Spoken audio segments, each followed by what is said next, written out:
में कैसे आया 10,000 हाथियों का बल।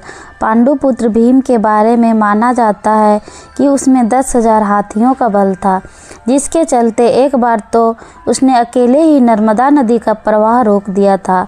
लेकिन भीम में यह 10,000 हाथियों का बल आया कैसे, इसकी कहानी बड़ी ही रोचक है। तो आइए जानते हैं इस कहानी के बारे में। कौरवों का जन्म हस्तिनापुर में हुआ था, जबकि पांचों पांडवों का जन्म वन में हुआ था। पांडवों के जन्म के कुछ वर्ष पश्चात पांडु का निधन हो गया। पांडु की मृत्यु के बाद वन में रहने वाले साधुओं ने विचार किया कि पांडु के पुत्रों अस्थि तथा पत्नी को हस्तिनापुर भेज देना ही उचित है। इस प्रकार समस्त ऋषिगण हस्तिनापुर आए और उन्होंने पांडु पुत्रों के जन्म और पांडु की मृत्यु के संबंध में पूरी बात भीष्म, धृतराष्ट्र आदि को बताई। भीष्म को जब यह बात पता चली तो उन्होंने कुंती सहित पांचों पांडवों को हस्तिनापुर बुला लिया। हस्तिनापुर में आने के बाद पांडवों के वैदिक संस्कार संपन्न हुए। पांडव तथा कौरव साथ ही खेलने लगे। दौड़ने में, निशाना लगाने में तथा कुश्ती आदि सभी खेलों में भीम सभी धृतराष्ट्र पुत्रों को हरा देते थे। भीमसेन कौरवों से होड़ के कारण ही ऐसा करते थे, लेकिन उनके मन में कोई वैर भाव नहीं था। परंतु दुर्योधन के मन में भीमसेन के प्रति दुर्भावना पैदा हो गई। तब उसने उचित अवसर मिलते ही भीम को मारने का विचार किया। दुर्योधन ने एक बार खेलने के लिए गंगा तट पर शिविर लगवाया। उस स्थान का नाम उदक्लीदन था। वहाँ खाने पीने इत्यादि सभी सुविधाएं भी थी।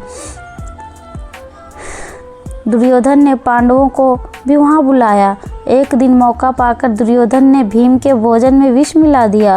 विष के असर से जब भीम अचेत हो गए तो दुर्योधन ने दुशासन के साथ मिलकर उसे गंगा में डाल दिया। भीम इसी अवस्था में नागलोक पहुंच गए। वहां सांपों ने भीम को खूब डसा, जिसके प्रभाव से विष का असर कम हो गया। जब भीम को होश आया तो वे सर्पों को मारने लगे। सभी सर्प डरकर नागराज वासुकी के पास गए और पूरी बात बताई। तब वासुकी स्वयं भीमसेन के पास गए।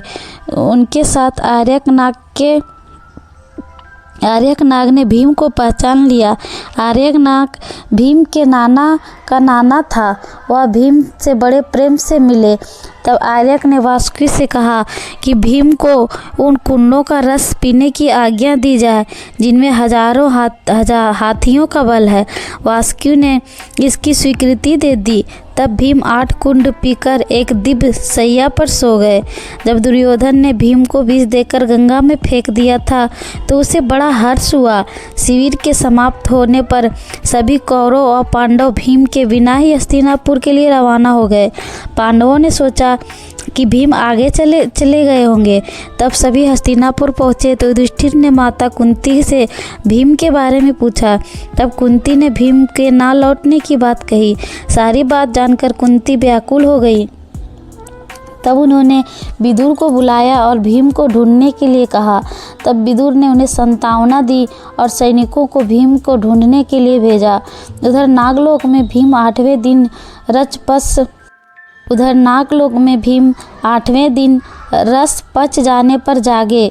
तब नागों ने भीम को गंगा के बाहर छोड़ दिया। जब भीम सही सलामत हस्तिनापुर पहुँचे तो सभी को बड़ा संतोष हुआ। तब भीम ने माता कुंती व अपने भाइयों के सामने दुर्योधन द्वारा विष देकर गंगा में फेंकने तथा नागलोक में क्या क्या हुआ यह सब बताया। युधिष्ठिर ने भीम से यह बात किसी को और को नहीं बताने के लिए कहा। तो फ्रेंड्स, कैसी लगी ये कहानी? अगर कहानी पसंद आई हो तो एक लाइक अवश्य कर दीजिएगा। मिलते हैं फिर एक नई कहानी के साथ।